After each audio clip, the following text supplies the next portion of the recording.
Өчигдөр буюу 2026 оны 1-р сарын 4-ний орой Улаанбаатар хотын Баянзүрх дүүргийн 27 дугаар хорооны нутаг дэсгэрт жирэмсэн эмэгтэй болон бага насны хүүхэд бусдын гарт амиа алдсан ноцтой хэрэг гарлаа. Цагдаагийн байгууллагт 23 цагийн орчимд манай эхнэр нас барсан байна гэх дуудлага мэдээлэл бүртгэгдсэний дагуу шалгалтын ажиллагаа явуулахад тухайн айлд оршин сууж байсан 30 настай эмэгтэй М, 4 настай охин А нар мис ашигласан халдлагад өртөж ань насаа алдсан нь урьдчилсан байдлаар тогтоогдчихэ.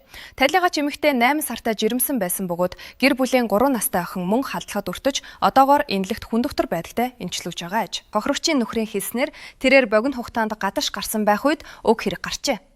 Ганцхан цагийн дотор миний бүтэн гэр бүл сүйдлээ. Ганцаараа үлдсэн охиндоо юу гэж хэлэхээ мэдэхгүй байна хэмээн тэрбээр сэтгэл санааны гүн цочролтой байгаагаа илэрхийлсэн байна. Албан бус мэдээллээр уг хэргийг хажуу хөрш айлын иргэн үрдсэн байж болцсошгүй бөгөөд цагдаагийн байгууллагаас 48 настай эрэгтэй Бэг холбогдуулан шалгалтын ажиллагаа явуулж байна. Хөршүүдийн яриагаар тухайн этлээд өмнө нь гэр бүлийн гишүүдэд занал хийж байсан гэх мэдээлэл бич энэ нь одоогоор албан ёсоор баталгаажаагүй байна. Цагдаагийн байгууллагаас хэрэг гарсан нөхцөл байдал сэтэл холбогдох бусад асуудлыг наривчлан тогтоохоор ажлын хэсэг байгуулан ажиллаж байгаа бөгөөд олон нийтэд бодиттой мэдээллийг шат дараатаагаар хүргэнэ гэж мэдгдлээ. Энэхүү хэрэг нь иргэдийн аюулгүй байдал, орчны эрсдэл, сэтгцэн эрүүл мэндийн хянарт, хөршийн харьцаанд анхаарал хандуулах шаардлагатайг дахин сануулж, нийгэм даяар гүн эмгэнэр харамслыг төрүүлээд байна.